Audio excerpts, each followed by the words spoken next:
स्वीकार करके विपत्ति से थोड़ी निकला जाता। सुलझो, ठीक है विपत्ति आई, समस्या आई, इसका समाधान होगा, ऐसा थोड़ी कि हमें नष्ट कर देगी।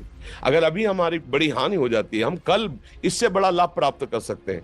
हमको एकदम बिल्कुल गंभीर रहना है, इतने कमजोर नहीं बन जाना। अब वो गए तो क्या होगा, अब वो वस्तु गई तो क्या, पद गया तो क्या होगा।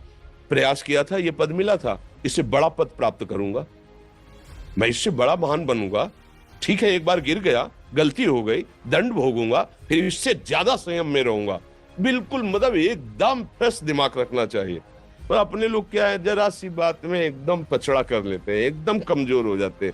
ये बिल्कुल ठीक नहीं है। हम जीवन भर की यात्रा की बात कह रहे हैं, भारी से भारी कष्ट में भी मुस्कुराना, तो हमें बल मिला है, हमें भगवान की कृपा का दर्शन हुआ है, हमें उनका दुलार दिखाई दिया है। अगर ऐसे तो भाग जाते हैं, फिर परमार्थ में थोड़ी चलना होता है। आज जो आप सुन करके लाभ लेने की चेष्टा कर रहे हो ना, ये केवल प्रवचन नहीं है, ये जीवन है।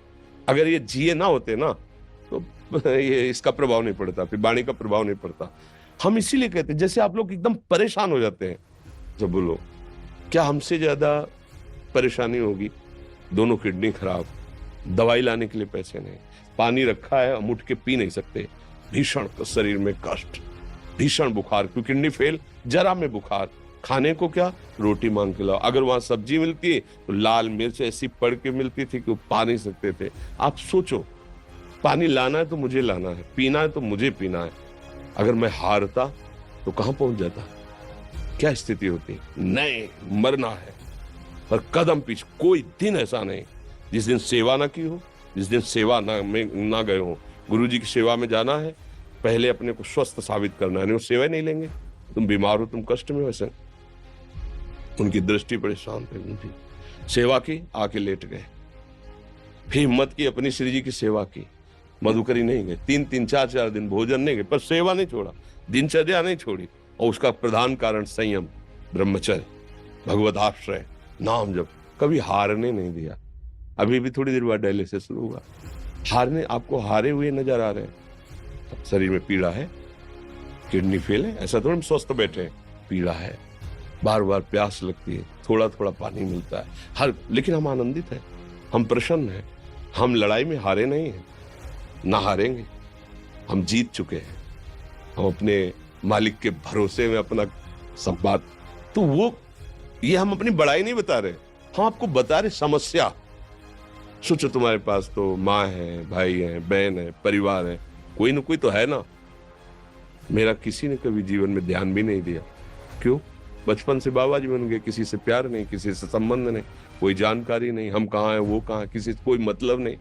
अच्छा, जवान साधु कौन श्रद्धा करे? कभी गांव जाने की हिम्मत नहीं पड़ती कि रोटी मांग ले, पता नहीं लोग क्या सोचेंगे, क्या भावना कर ले। हम दरवाजे पे खड़े हैं, क्या कैसी भाव, जो हमारे सामने आकाश वृत्ति से आया यौवन अवस्था में, वही पाया है, अन्यथा भूखे रह गए। जब हम हर समय अपने को विवेक के द्वारा सावधान रखे, तो हम कभी निराश नहीं हुए, कभी उदास नहीं हुए, कभी ऐसा नहीं लगा कि यार हम दुखी, कभी नहीं लगा। उसी का फल है कि उस सुख का संकेत मिल गया जहां दुख की निशानी भी नहीं है, वही उसी के बच्चे हो। हम सब उसी धातु से बने हुए हैं। हम इतना क्यों परेशान हो जाते हैं? हम ये देखते हैं, अपने लोग थोड़ी बात बिगड़ गई परेशान, नहीं बिगड़ी तो बिगड़ जाने की संभावना में परेशान है। आज सुख है, लेकिन कल सुख छिन जाएगा, तो हम आज के सुख में सुखी ना होकर कल के दुख की आने की संभावना में हम भयभीत हो। तब क्या हमारी सोच रह गई?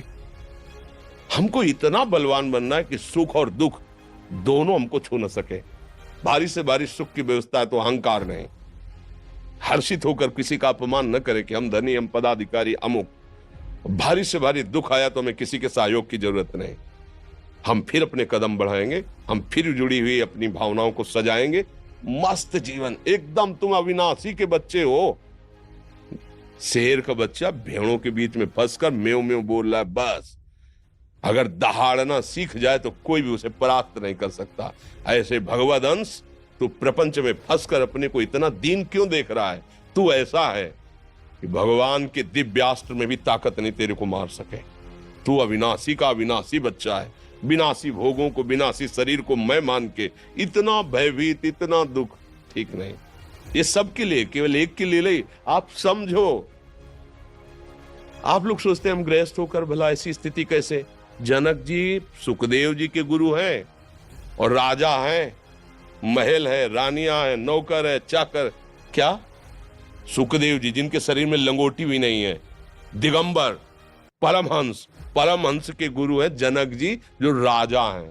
समझो आप ऐसा ना सोचे कि हम नौकरी कर रहे हैं, हम संसार में, हम गृहस्थ हैं, हम आध्यात्मिक की ऊंचाई पर नहीं चढ़ सकते। नहीं, आप एक सरकारी नौकरी या आप किसानी या व्यापार करते हुए आप एक अध्यात्म की ऊंचाई में चढ़ सकते हैं।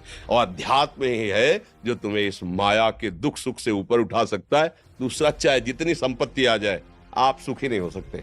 सब देख लो, आंख खोल के देख लो, अध्यात्म ही है जो तुम्हें हर कष्ट सहकर मुस्कुराकर जीने का रास्ता बता देगा कि आप आनंदित हो जाओगे। कुछ नहीं बिगड़ा, अध्यात्म है तो कुछ नहीं बिगड़ा, अध्यात्म नहीं है तो कुछ नहीं बना, कुछ हाथ नहीं लगने वाला।